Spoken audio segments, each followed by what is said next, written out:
Assalamualaikum warahmatullahi wabarakatuh. Bertemu lagi dengan saya Sofia Imani, CGP Angkatan 11 dari SDGTA Tajdid Pasir Jambu, tepatnya dari Kabupaten Bandung.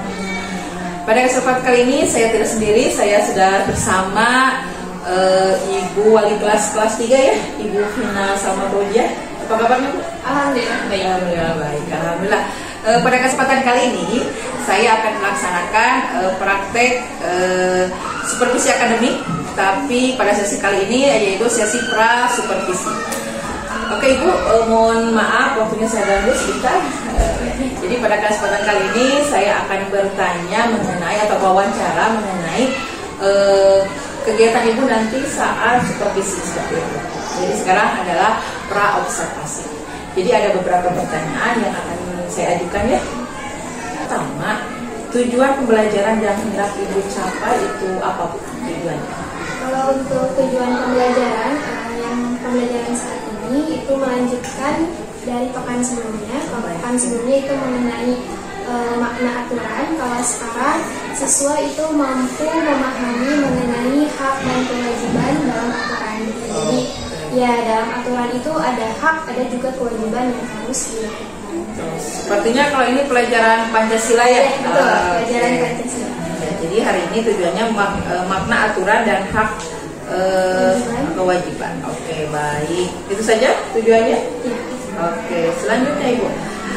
Dalam tadi makna aturan dan hak kewajiban tersebut, area pengembangan apa yang hendak Ibu capai? Kalau dari yang utama sih Pak, dari segi afektif ya, atau sikap. Sehingga ketika siswa mampu memahami aturan itu apa, manfaat aturan seperti apa, siswa mampu melaksanakan aturan dengan baik gitu ya, terutama di lingkungan sekolah. Kemudian dari sisi kognitifnya, siswa juga mampu memahami gitu ya materi yang saat ini akan disampaikan. Oke, jadi efektifnya anak memahami, kognitifnya anak memahami apa itu makna hak dan kewajiban. Kemudian kalau untuk dari sisi sikapnya, siswa mampu melaksanakan gitu ya. Jadi aturan yang ada di sana. Ini lingkup hak kewajibannya di sekolah atau di rumah atau? Kalau untuk sekarang itu di sekolah. Tapi nanti siswa akan dikenalkan juga gitu ya, bagaimana hak dan kewajiban di rumah ya, agar siswa mampu membedakan gitu ya, mana antara hak kewajiban di sekolah, kemudian hak dan kewajiban di rumah itu seperti apa. Sangat menarik sekali ya Bu. Kadang anak-anak kelas rendah ya, kelas 3 itu dia belum tahu apa itu hak, apa itu kewajiban dia, apalagi kewajiban dia di rumah seperti apa, di sekolah seperti apa. Oke, baik, terima kasih. Oke, selanjutnya strategi yang Ibu telah persiapkan untuk nanti. Kalau untuk strategi pembelajaran, yang pertama pasti menggunakan metode cepat ya. Jadi saya akan menyampaikan materi yang berkaitan dengan hak dan kewajiban kepada siswa. Kemudian setelah itu ada sesi tanya jawab ya dengan peserta didik, apakah ada yang kurang dipahami dari materi yang saya sampaikan atau apapun itu ya yang belum siswa mengerti. Kemudian setelah itu baru ada metode diskusi kelompok ya, diskusi kelompok agar siswa mampu bekerja sama gitu ya Bu, bertanggung jawab untuk melaksanakan tugas yang diberikan. Jadi dua strategi itu, metode ceramah dan diskusi kelompok. Baik, terima kasih Ibu. Oke, untuk pra observasi sepertinya sudah cukup ya Bu ya. Nanti saya akan melihat Ibu mengajar di pekan besok, berarti ya di Selasa depan seperti itu ya Bu ya. Oke, baik. Jam berapa Bu? Selasa depan? Insya Allah pukul 8:30 ya. Oke, berarti jam kedua. Oke, pukul 8.30 berarti sampai 9.30. Baik Ibu, terima kasih. Mudah-mudahan apa yang telah Ibu rencanakan, apa strategi apa yang Ibu buat, mudah-mudahan nanti pas Ibu mengajar sesuai dengan apa yang Ibu harapkan. Terima kasih ya Bu. Mudah-mudahan sukses selalu. Iya. Assalamualaikum warahmatullahi wabarakatuh. Waalaikumsalam.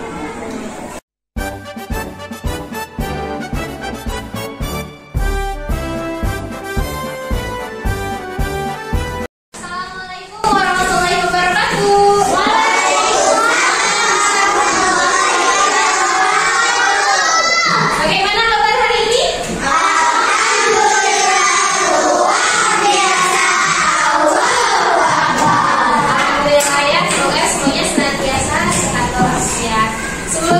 memulai pelajaran, alangkah baiknya kita berdoa terlebih dahulu. Berdoa dipimpin oleh KM. Silakan KM. Siap baca doa.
Oke, sebelum kita masuknya ke pembelajaran, kita nyanyi dulu lagu wajib nasional Garuda Pancasila, ya? Hitungan 3, oke? Oke, 1, 2, 3.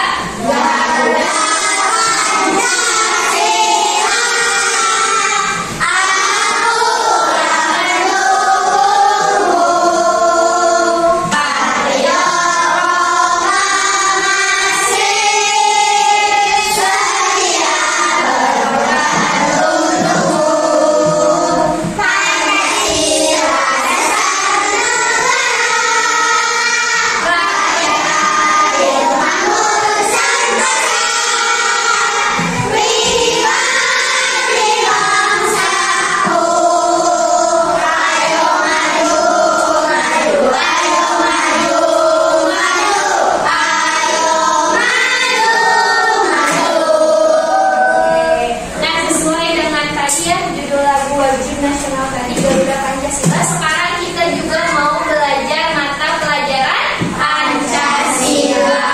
Nah, sebelum masuk nih, kita melanjutkan kepada pembelajaran yang selanjutnya. Ibu mau bertanya dulu, ada yang masih ingat minggu kemarin kita belajar apa? Ya, makna peraturan. Ada yang masih ingat makna peraturan itu apa? Agar lebih tertib.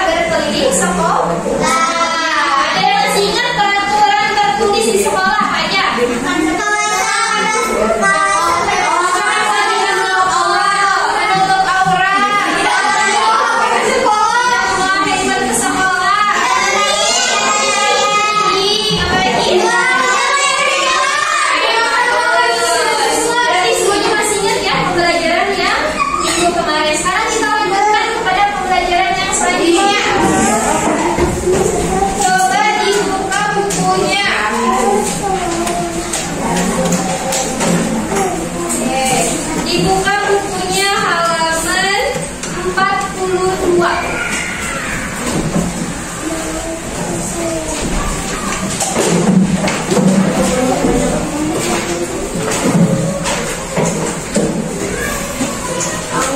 Halaman 42. Ya, semua dibuka.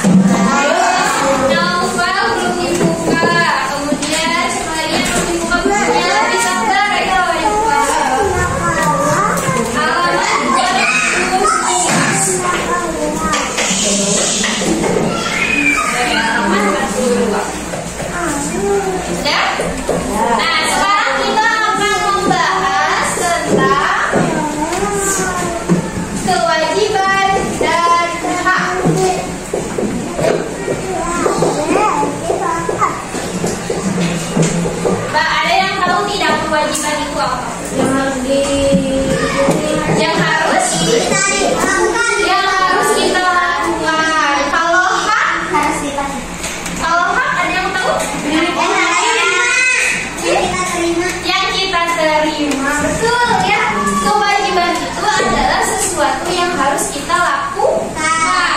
Sedangkan hak itu adalah sesuatu yang kita dapatkan atau yang kita terima. Ya, kita akan belajar kewajiban dan hak dalam aturan.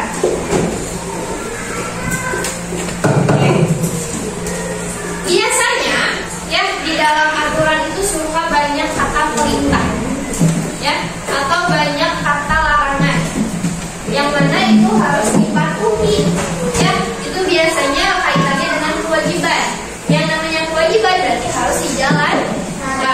Nah, termasuk aturan-aturan yang ada di sekolah itu juga kewajiban buat kita sebagai warga sekolah. Warga sekolah itu siapa aja?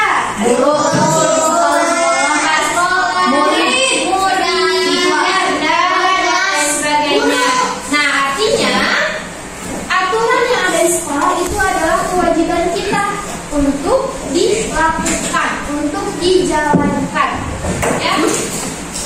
Kemudian di sini lihat, mematuhi aturan adalah kewajiban kita. Kewajiban adalah sesuatu yang harus kita lakukan. Kewajiban dilakukan dengan penuh tanggung jawab, ya. Jadi kalau misalkan kalian kemarin sudah berkeliling sekolah, melihat aturan-aturan yang ada di sekolah, ya, kalian itu harus dilakukan, wajib hukumnya, ya. Agar apa? Agar tercipta sekolah yang tertib, yang nyaman, ya. Karena tujuan dari adanya peraturan itu adalah untuk menciptakan ketertiban, kenyamanan selama belajar di sekolah. Oke, coba ibu mau silakan Akila baca. Hak dan kewajiban harus dilaksanakan dengan seimbang. Halaman 42. Hak dan kewajiban harus dilaksanakan dengan seimbang. Kita harus mendahulukan kewajiban daripada hak. Kita boleh meminta hak jika sudah melaksanakan kewajiban. Nah, betul ya. Dalam kewajiban, ada hak. Kita boleh mendapatkan hak setelah kita sudah melakukan kewajiban. Contohnya misalkan di sekolah, ya, kalian di sekolah harus belajar dengan giat. Haknya apa? Haknya adalah kalian menerima ilmu dari siapa? Dari guru. Nah, itu hak kalian, ya. Hak kalian selama ada di sekolah adalah mendapatkan ilmu, ya, mendapatkan kenyamanan dengan fasilitas yang ada di sekolah. Nah, ya, itu adalah hak kalian.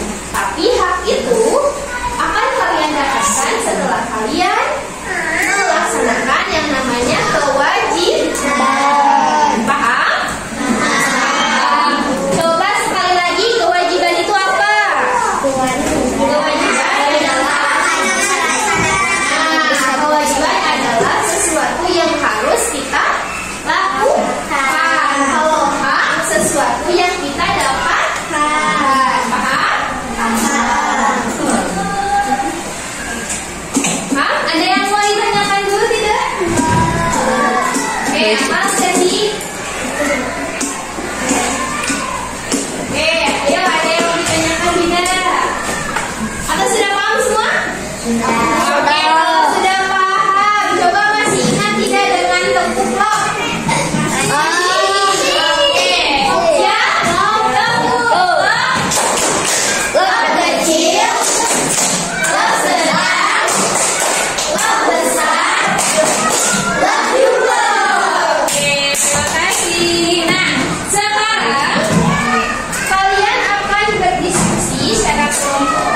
berdiskusi.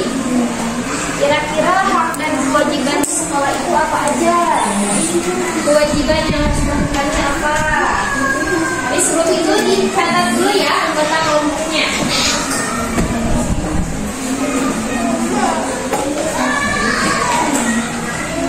Kalau misalkan ada yang tidak dimengerti, boleh ajukan tangan ya.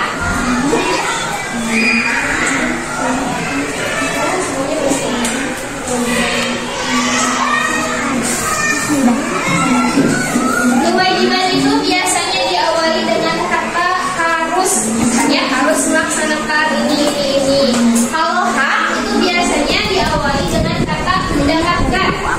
Siswa mendapatkan ilmu apa ya? Siswa mendapatkan kasih sayang dari guru ya. Itu biasanya.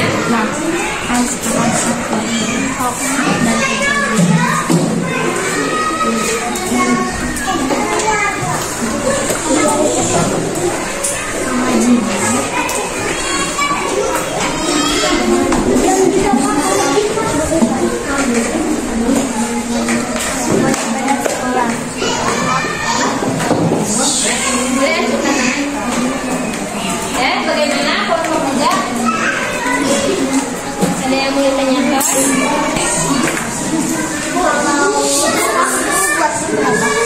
Oke, untuk hak dan kewajiban masing-masing 3 ya. Jadi yang hak 3, kewajiban 3. Itu juga yang mana haknya 3, kewajibannya 3. Oke?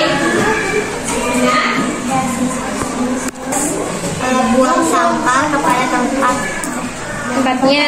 Ya. Oke, itu masuknya ke hak atau kewajiban? Kewajiban. Ya, bagus. Silakan dicatat. Oke, kelompok 2, kelompok 3 sudah mengerti?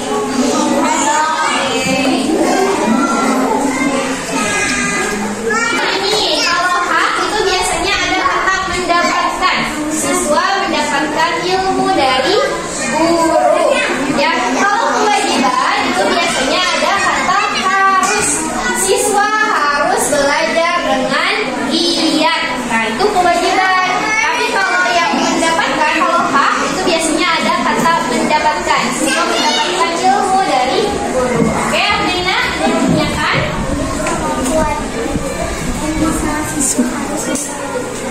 Betul, siswa harus mendengarkan guru saat menjelaskan. Betul, bagus. Itu masuknya kepada kewajiban. Bagus.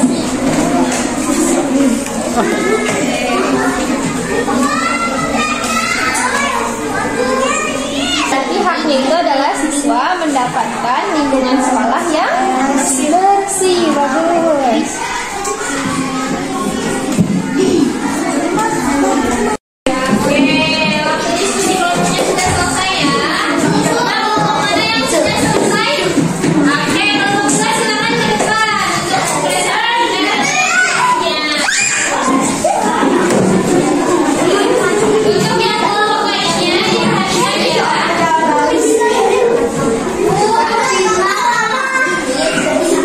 Kelompok yang lainnya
Yang pertama, siswa mendapatkan ilmu. Yang kedua, siswa mendapatkan kasih sayang. Yang ketiga, siswa mendapatkan ilmu. Bagus. Yang satu, harus meminta izin kepada orang tua. Harus meminta izin ketika lewat depan orang tua. Kewajiban kedua, bertanya kepada guru dengan sopan santun. Kewajiban ketiga, menjaga kebersihan. Oke, sekarang praktek kewajiban selama di rumah, apa saja? Oke, bagus.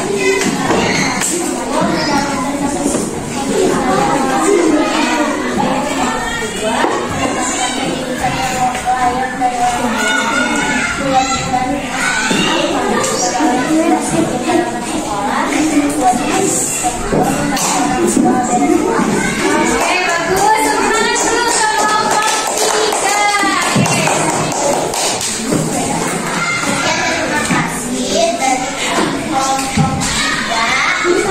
Assalamualaikum warahmatullahi wabarakatuh. Kita kasih tepuk jempol dulu untuk kelompok 3. Jempol. Bagus. Oke, silakan duduk. Dari kelompok 3. Sekarang semua dari kelompok 1 ya. Dari kelompok 1 banyak ya. Oke, silakan.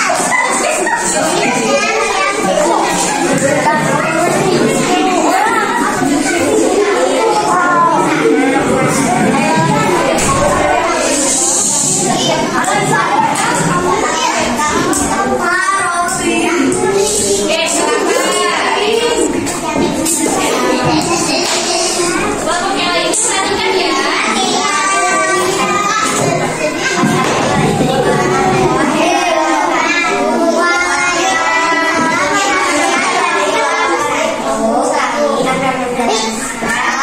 Hak dan kewajiban. Di sini ada kewajiban di sekolah dan kewajiban di sekolah.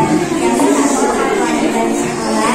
Siswa harus membuang sampah pada tempatnya. Haknya, siswa mendapatkan lingkungan yang bersih. Kedua, siswa harus mendengarkan guru saat menjelaskan. Kedua, agar siswa mendapatkan ilmu.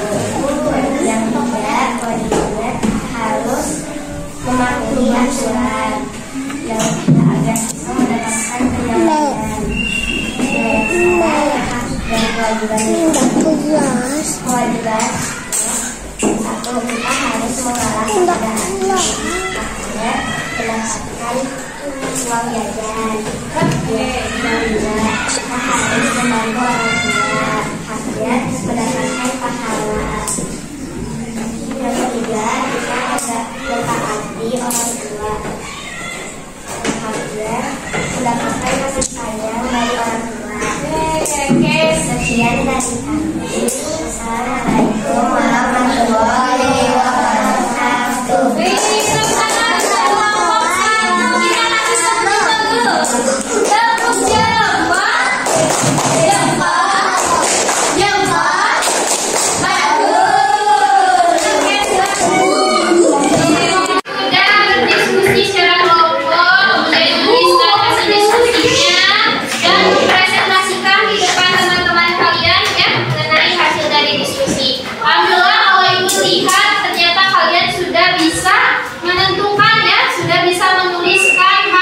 Kewajiban selama di sekolah, hak kewajiban selama di rumah. Oke, sebelum Ibu mengakhiri pembelajaran kali ini, ada yang mau ditanyakan terlebih dahulu tidak? Oke, sudah paham semuanya? Sudah. Oke, kalau sudah paham, Ibu mau kasih apresiasi dulu. Kita tepuk klop sekali lagi, jangan penuh semangat ya. Iya. Tepuk klop.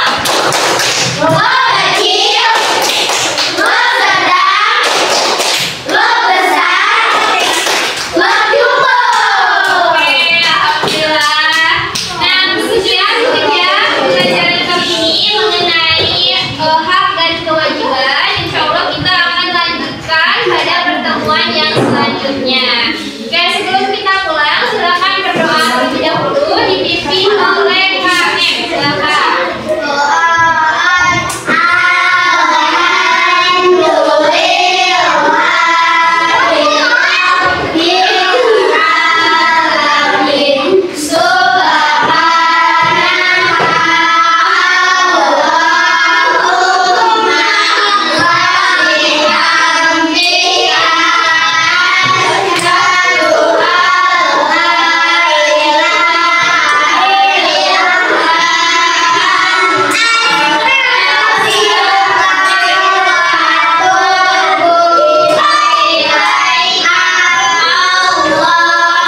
Bismillahirrahmanirrahim. Assalamualaikum warahmatullahi wabarakatuh. Bertemu lagi dengan saya Sophia Imani, CGP Angkatan 11 dari SDIT AKJ, tepatnya di Pasir Jambu, Kabupaten Bandung.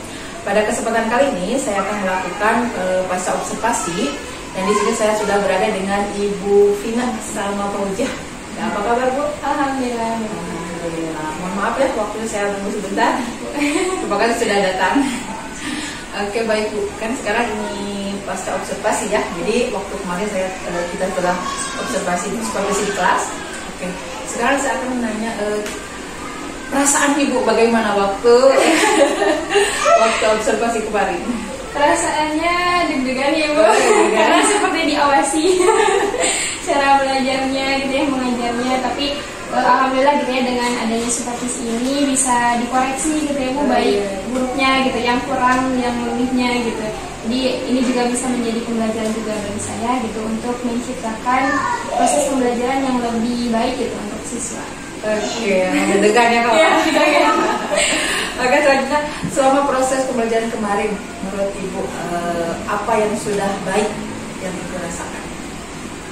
Dari pembelajaran kemarin, alhamdulillah sih sudah cukup baik ya, dalam artian sudah berjalan sesuai dengan rancangan pembelajaran yang akan dibuat. Sesuai MPP ya? Ya betul, dengan menggunakan metode ceramah, kemudian diskusi kelompok. Namun memang dalam prosesnya gitu ya Bu, ada beberapa hal yang mungkin perlu diperbaiki, terutama dalam kegiatan diskusi kelompok.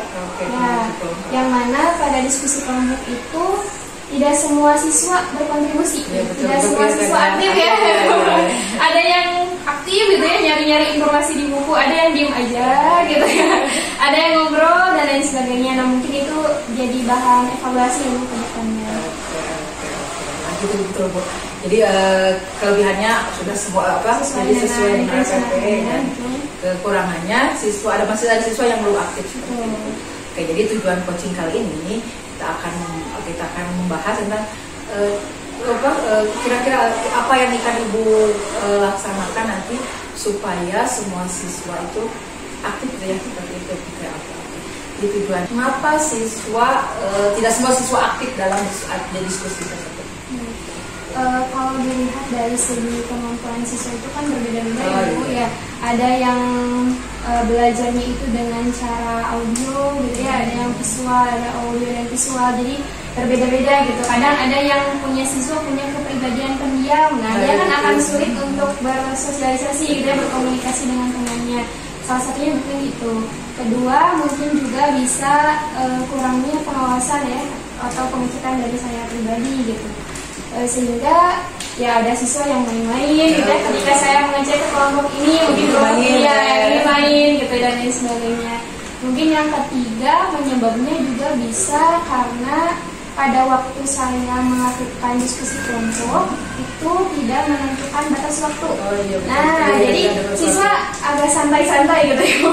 Jadi merasa santai karena tidak ada batas waktu yang diberikan oleh saya gitu sebagai guru. Jadi mungkin itu beberapa penyebabnya gitu Bu, bisa jadi karena kemampuan siswa yang berbeda-beda, kemudian kepribadian, cara belajar siswa juga yang berbeda-beda ya, dan yang terakhir mungkin kurangnya pengawasan ya, tidak ada batas waktu juga gitu dalam diskusi kelompok.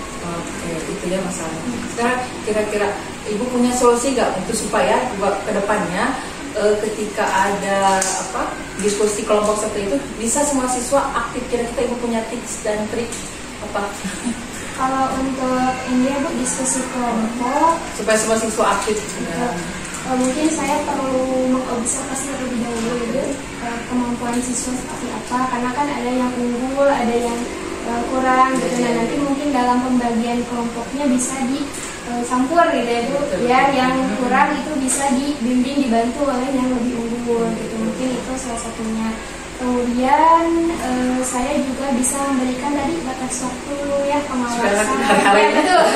Batas waktu pengawasan ya kepada semua kelompok ya, dengan cara berkeliling menanyakan gitu ya Bu. Nah, kemudian yang paling penting itu adalah sebelum melakukan diskusi kelompok kita harus membuat dan menyetujui dulu aturan. Aturan beberapa menit gitu ya, aturan diskusi kelompok gitu. apakah semua siswa misalkan harus mengumpulkan pendapat misalkan ya satu, atau dalam pengisian soalnya dibagi-bagi ya semua siswa satu soal misalkan ya satu soal. Nah itu mungkin bisa jadi salah satu cara gitu ya agar siswa bisa aktif, bisa berkontribusi dalam diskusi kelompok. Namun juga mungkin bisa dengan cara mungkin saya juga bisa menggunakan metode dan model pembelajaran yang lebih yang lebih variatif, yang lebih interaktif ya dengan siswa. Kemudian mungkin yang terakhir harus ya pentingnya ada media pembelajaran dulu ya, media pembelajaran baik itu media kontekstual ataupun media digital ya. Kalau sekarang di abad 2021 ini media berbasis digital itu sangat penting, sangat diunggulkan gitu. Mungkin nanti bisa menggunakan website edukasi seperti Wordwall ya, nah betul. Karena jangankan siswanya gitu, kadang gurunya juga suka senang gitu kalau misalkan menggunakan media berbasis digital seperti itu. Nah mungkin nanti kedepannya bisa menggunakan media ini. Keren sekali Bu Pin itu rencananya ya. Tindak lanjutnya seperti itu ya. Oke, kira-kira Bu dari skala kemarin itu pembelajaran di kelas, kira-kira kalau di skala bernilai dari 10 sampai 100 kira-kira Ibu menepati berapa itu? Kalau dari segi ketertiban siswa ya Bu, misalkan siswa duduk gitu ya di kursinya masing-masing itu sudah tertib ya, aman gitu ya, kondusif. Tapi kalau dari segi itu ya memang masih kurang gitu. Tapi kalau di rate dari 10 sampai 100 mungkin berapa ya? 75 sampai 80. Ibu ingin meningkatkan lagi ke berapa? Ingin meningkatkan lagi 100 pasti. Oke, mudah-mudahan dengan tadi Kak Ibu tindak lanjut Ibu tadi apa saja boleh diungkapkan kembali? Mungkin yang pertama ya perlu adanya observasi siswa, kemampuan cara belajar siswa itu penting sekali bagi guru supaya nanti kedepannya bisa menentukan metode dan model pembelajaran yang sesuai gitu dengan kemampuan siswa.